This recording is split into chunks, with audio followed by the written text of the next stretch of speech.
To just cancel destroy entire generation. That's not an attack to just stop the Oscars. That's an attack to end. But the past is relevant with you with underage girls. Absolutely no, it's not. Fair. I think I'm we sorry. can always hold our I'm sorry. You're also putting a hierarchy over who can be offended. Now I'm offended. The story that was being told about me won, even though it wasn't true. That's not activism. That's not bringing about change. This is not me. I'm fighting for my life.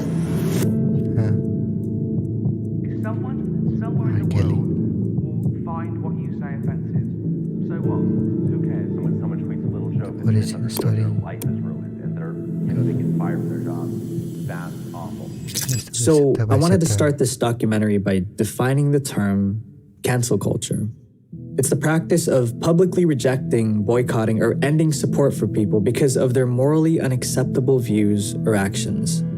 Basically, it's a modern form of ostracism, which means to exclude or banish from a group or society, which dates back to ancient Greece. This is Sparta! Athenian leader Cleisthenes created the punishment of banishing people to prevent a single person from becoming a tyrant. Saddam Hussein's pride.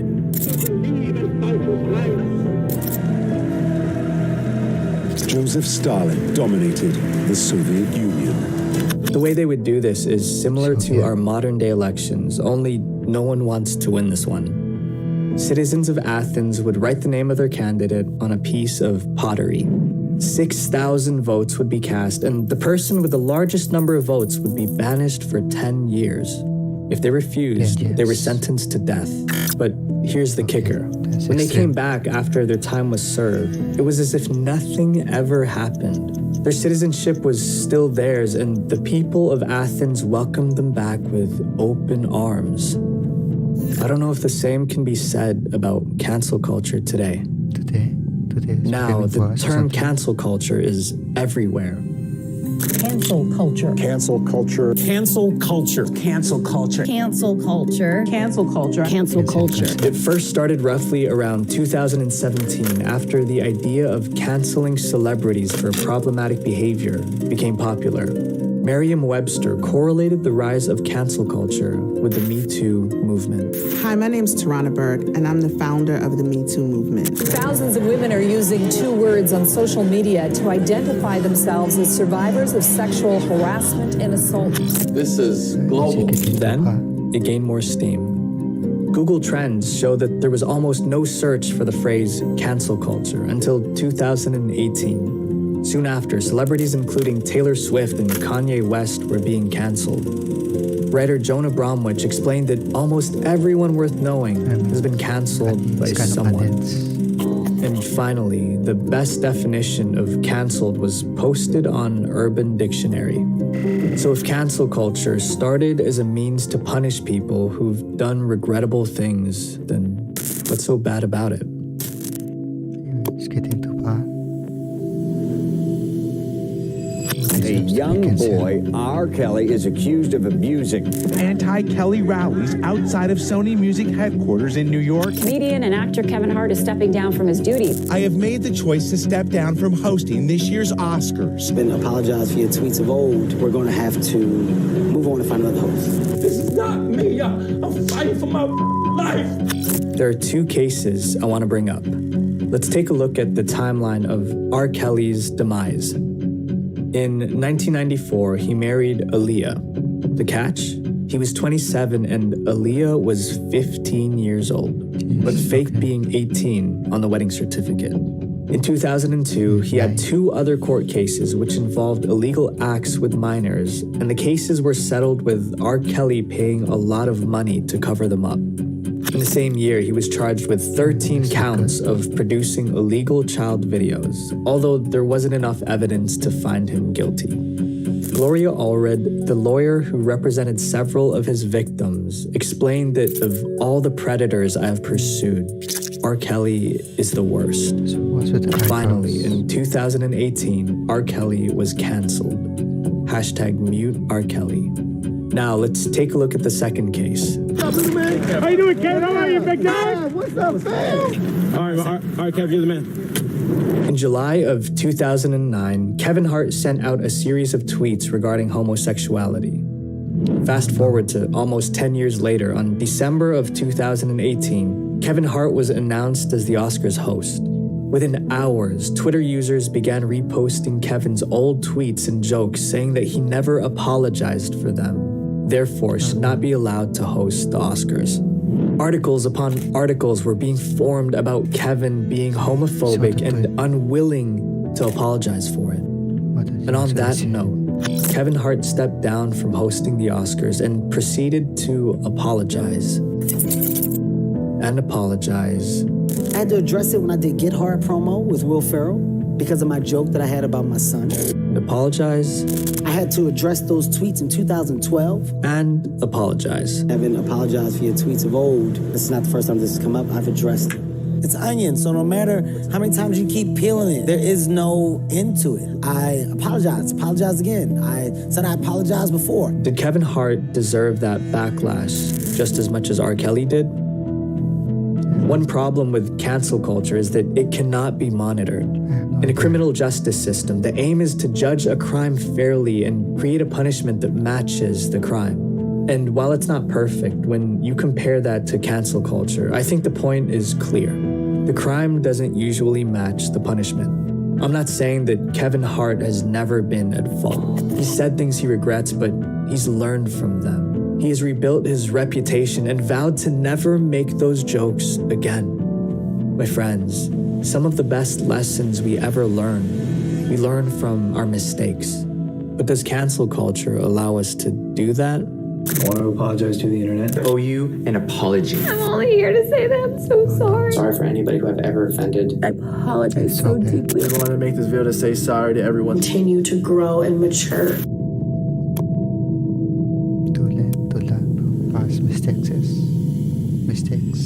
Who are they to tell me what I can and can't do? I mean, we're better to hear different ideas and argue. As the cultural shift toward political correctness has swept through our society, the expectation for us now is to be socially aware.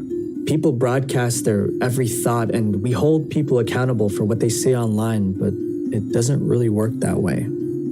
The main issue with cancel culture is that it does not allow people to learn from their mistakes.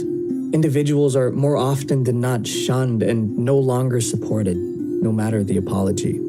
But as humans, we need to make mistakes to grow. In a recent study, Gabriela Stoya looked at math classrooms to consider the impact of mistake-friendly versus mistake-unfriendly environments. They found that when students perceived their classroom as accepting of mistakes, they worked harder. But in a mistake-unfriendly environment, they just felt fear. I think we can all agree that if someone does something unacceptable, they should be held accountable. But at this point, there's a fine line between accountability and bullying. What's disturbing about canceling is that it allows people to hide behind a screen and openly humiliate a person with the support of thousands or sometimes even millions. A 12-year-old classmate jumped to her death a month ago. A sheriff in Florida has arrested 2 girls ages 12 and 14 on felony charges of aggravated stalking in a case of cyberbullying. Here's the summarized definition of cyberbullying according to stopbullying.gov. It takes place over digital devices and can occur on social media and forums.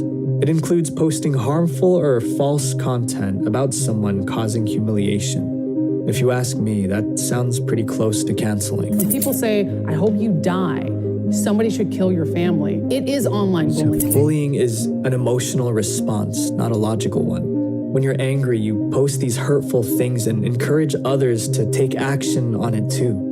It violates the principle that our justice system is built upon, innocent until proven guilty. But the difference between bullying and canceling is that people who cancel others believe that they're doing the right thing. They stand up for the injustices they see on social media and don't even question if it's real or fake or if it's something they even fully understand. Because if it's on the internet, then it must be true and you shouldn't question it.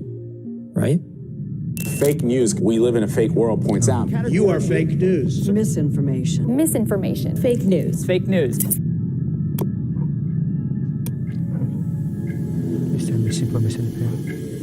In 1951, students of Swarthmore College participated in an interesting experiment. Students were asked to complete a seemingly easy task. Each person in the room had to say out loud which comparison line was most like the target line. But the catch was, everyone in the room was in on the experiment except for the last person. The answer was obvious, but the people in on the experiment would always choose the wrong line. So what did the real participants do? Definitely C. C. After 12 trials, 75% of real participants conformed to the group and at least once gave the wrong answer. And in the control group with no pressure to conform, only less than 1% of participants gave the wrong answer. Conformity is ingrained in our human nature. In order to survive, we must live in a community. But what's different about our current generations is that we are not just connected to a small community, but now the entire world through social media. Bad news spreads like wildfire, but as we've seen in the study, it spreads even if it's fake. He was his professor at Evergreen State, and he called the race-based demand, quote, a show of force and an act of oppression. Read your letter, and your letter didn't sound racist at all. It sounded very well thought out. The inflammatory response to your letter was so disturbing and shocking. The administrators sided with the protesters, even though they knew full well there was no evidence of racism. I was pursued as if I had said something egregious, allowed the world to see that this isn't about guilt at all. It's about power. You see this happen in the incident of Evergreen State University's professor Brett Weinstein. He made national headlines for being racist. Said some racist. Can you apologize? I did not. Once a year, this university allows students of color to take a day of absence. But this time, it was flipped. Rather than telling people of color to stay away for the day, they told white people to stay away for the day.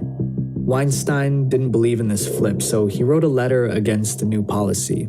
Because of this, 50 students showed up to his class protesting that he was racist. Bearded man with his hands on his head is Brett Weinstein. But they were wrong. They imagine that I am a racist and that I am teaching racism in the classroom. The story that was being told about me, in the end, won, even though it wasn't true. His intentions were actually to help the cause because he felt that the former option of allowing students of color to stay away for the day had a more powerful impact. But at that point, no one would listen. The videos went viral, and after being professor for 14 years with not a single incident of racism, he was forced to leave. This is just one of the thousands of stories you can find online. There are millions of people who stand up for something they believe is moral, but in reality, they're misinformed. This is the problem of mob mentality. The group mentality. 6. When animals in herds are in a dangerous situation, they band closely together in a group. They go into panic mode and move together as one unit. It's unusual for a member of the herd to stray away. For humans, when herd behavior sets in, an individual's opinion-forming process is shut down as he or she automatically follows the group's behavior. And as Benjamin Franklin once said, if everyone is thinking alike, then no one is thinking.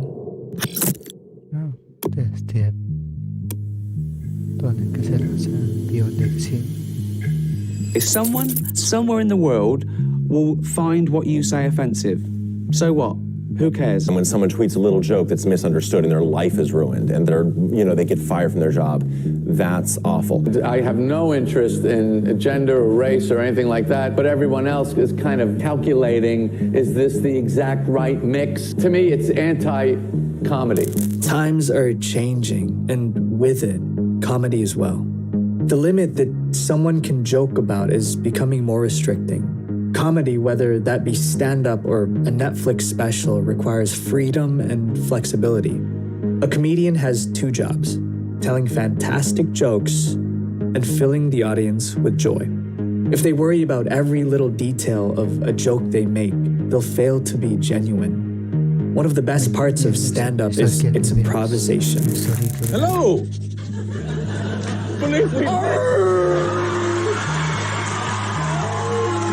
I'm your waiter. My last name's Ryan. What took you so long? Don't you understand? We need some food at the table fast! No! And the beauty of improv gets taken away if people feel that they're walking on eggshells. When we take a step back and see the bigger picture, our entire generation is changing. Generation Z, those ages 9 to 24, represent 1 in 5 US residents. But there's a subsection of Generation Z that's one of the most powerful and influential groups today. They're called iGen. So what makes iGen so powerful? Well, iGen stands for Internet Generation. What do you think about people who have anxiety and panic attacks? Oh, you have anxiety and panic attacks? Like anything else, the more you go through it, the easier it tends to become. Keep putting your next foot in front of, your feet forward. That's life, That's usually how it goes. I can't expect everybody to just completely understand it, and I don't either. Acknowledging that is the most important thing. Encouraging these people that you care about to actually seek proper help, seek real treatment, is something that I would promote for anyone. They, along with young millennials, are the most organized groups on social media. They have the potential to disrupt political and social processes, and even have the ability to move the stock market.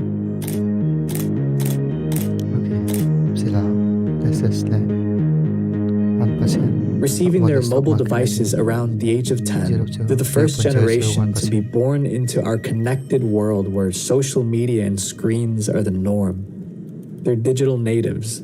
Online communication is not something they had to learn. It always surrounded them, and they relate better to mass media than any other generation. Together, their voices are powerful, and I want to make a request to the Gen Zers and millennials out there, including myself. Don't let cancel culture be your legacy. Former President Obama warned our generation against the dangers of cancel culture. He explained that people are going overboard, condemning others all the time. Ex-President Donald Trump described something similar. The goal of cancel culture is to make decent Americans live in fear of being fired, expelled, humiliated, and driven out of society as we know it. If we want to do good for our generation, let's not start with bullying, but rather with a conversation. To hold people accountable for their actions, but not push them to the brink of ending their own lives for mistakes they have already learned from. If you want to make a change in the world, that change starts with no one else but you. Now go make the world a better place. Visual Venture.